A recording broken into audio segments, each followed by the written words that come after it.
Muchas personas preguntan con respecto al tema de los defectos de los signos del zodíaco. Obviamente cada signo tiene muchas virtudes y también defectos que debe corregir o trabajar.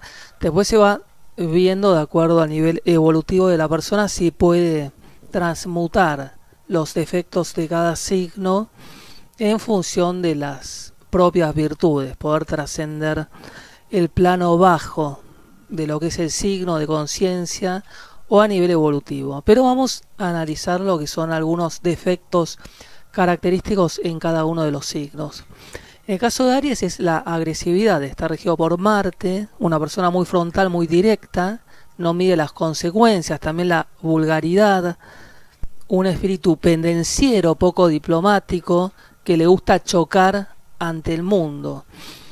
Esa energía mal canalizada que lo convierte en una persona muy competitiva, pero donde genera fricciones en los lugares donde se encuentra. Entonces lo que tiene que ver con la propia agresividad marciana mal canalizada está relacionado con los defectos de Aries. Después en el caso de Tauro es la inercia, la pasividad, el espíritu materialista, personas que solamente van a proyectar sus intereses en objetivos materiales, finalmente termina siendo muy egoísta. Como pecado capital la gula, o sea que rige la alimentación, personas muchas veces que son muy glotonas, básicamente el hecho de estar en función de sí mismas, con un enfoque de la vida muy materialista, y además es característico la terquedad, como otra característica de uno de los defectos del signo de Tauro. En el caso de Géminis es muy conocido, lo de la doble cara del geminiano que ya se ve en el propio signo. Entonces lo convierte en una persona muy chismosa, muy exagerada, con determinados alardes de una intelectualidad mediocre, superficial. También la mentira, la falsedad, sería una de las características de Géminis.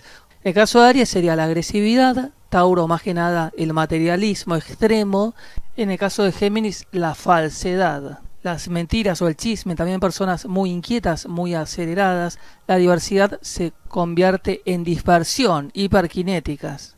En el caso de Cáncer, al ser un signo de agua de naturaleza emocional, tendría que ver con victimizarse permanentemente, hacer sentir culpable a los demás a través de esa propia sensibilidad, ese espíritu ciclotímico o esa inestabilidad emocional, también la dependencia emocional que se pierde en los demás. Esas son muchas de las características de Cáncer, esa forma de ser que se victimiza para poder sacar provecho de esa situación. En el caso de Leo tiene que ver con el ego, el delirio de grandeza, el narcisismo extremo, esa actitud de superioridad que va a generar rechazo en los demás, una actitud repelente o chocante donde quiere demostrar lo que es, esa presencia que se transforma en arrogancia. Así que el pecado capital sería la soberbia, siempre buscando el reconocimiento y demostrando a los demás que está por encima del resto, lo que va a generar mucho rechazo. Así que la soberbia o el ego desmedido o los delirios de grandeza son característicos en los defectos que debe manejar el signo de Leo. En el caso de Virgo es ese espíritu obsesivo, crítico, neurótico, hipocondríaco, también esa forma de ser retraída o poco comunicativa o aburrida muchas veces, lo que lo convierte en una persona muy difícil de tratar para los demás. También muchas veces la parquedad, lo que hace que se pierda en un mundo interno que lo aísla de los demás. Son personas que terminan siendo retraídas o distantes y sobre todo como principal defecto es la crítica en sí. Excesivamente crítico, buscando siempre observar lo negativo de cada situación. Después en el caso de Libra es la vanidad, un ser superficial, poco profundo en todas sus relaciones, el clásico espejito, espejito, disfrutar de las conquistas, pero en función de poder vanagloriarse. Así que la superficialidad o la vanidad en sí sería una de las características de Libra. También la falta de compromiso. En el caso de Escorpio es característico el resentimiento o el espíritu rencoroso o vengativo. Dicen que la venganza es un plato que se come frío. En el caso de Escorpio se come helado. Nunca se va a olvidar ningún desaire o ninguna acción en la cual pueda haberse perjudicado. También el espíritu obsesivo o controlador o manipulador, estar a la defensiva.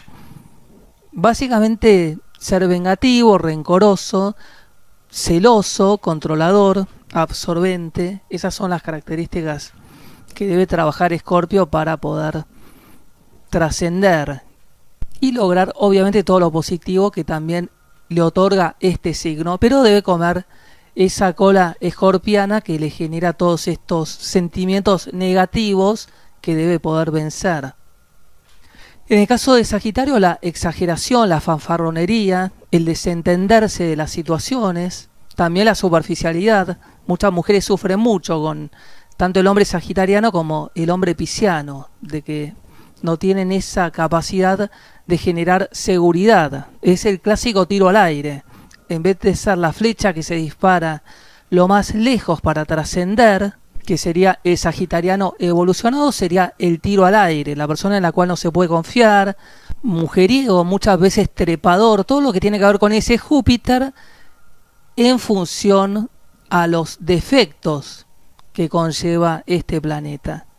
En el caso de Capricornio, la seriedad, la tristeza, el pesimismo. En alguna medida existen determinadas analogías con Virgo, personas muy pesimistas, también aburridas o rutinarias, con falta de espontaneidad o falta de vitalidad para generar alegría en los demás. Esa persona que está muy concentrada en sí misma y con una fuerte tendencia pesimista ante lo que es la vida. En el caso de Acuario, el desapego en sí, la excentricidad por la excentricidad misma, sin ningún tipo de valor, la rebeldía, personas muy conflictivas, muy erráticas, son difíciles de prever sus reacciones, también la locura. Entonces Acuario debe trabajar determinadas características que tienen que ver más que nada con esa rebeldía y con esa incomprensión que genera en los demás. Obviamente, repito, cada signo va a tener su lado positivo. Acuario es la genialidad o la locura. Si nos encontramos con el lado del acuariano poco evolucionado, va a ser una persona muy difícil de prever o de saber de qué forma va a reaccionar. Personas difíciles de analizar o de estudiar o de tratar. Y en el caso de Piscis, el colgado, la persona impuntual, la persona evasiva, la persona despreocupada o completamente desconectada de la realidad, sin rumbo. También el espíritu ciclotímico, al igual que Cáncer, que lo convierten en una persona camaleónica. De ahí que también se acoplen o se adapten a los demás. Esa falta de personalidad que hace que se pierdan en los otros y sin tener muy en claro lo que quieren. La confusión sería una característica de Neptuno, que es el regente de Piscis. También hay determinadas características en el caso de los hombres piscianos similares a los hombres sagitarianos, descolgados o despreocupados, y muchas mujeres padecen este tipo de hombres en sus relaciones. Muchas veces no saben dónde se encuentran paradas por diferentes causas. Obviamente los defectos de los 12 signos hacen que cualquiera que se relacione con personas que no pudieron evolucionar o trascender lo que es el propio signo vayan a generar un malestar o una discordia en los demás. Estas son algunas características. Después, obviamente, si se encuentran con un escorpiano con ascendente Aries y es poco evolucionado y afloran los defectos de ambos signos, va a ser mucho más conflictivo aún. Así que hay que analizar también, además de la carta natal, el nivel evolutivo de la persona para ser consciente de cómo vive esa realidad de cada uno de los 12 signos. Si vive el costado o la faceta positiva o negativa. Muchas veces se entrelazan las virtudes y los defectos en la misma persona, y la persona irá a lo largo de la vida haciendo un esfuerzo para poder trascender y evolucionar todos sus defectos, obviamente para transmutarlos y lograr esa superación individual.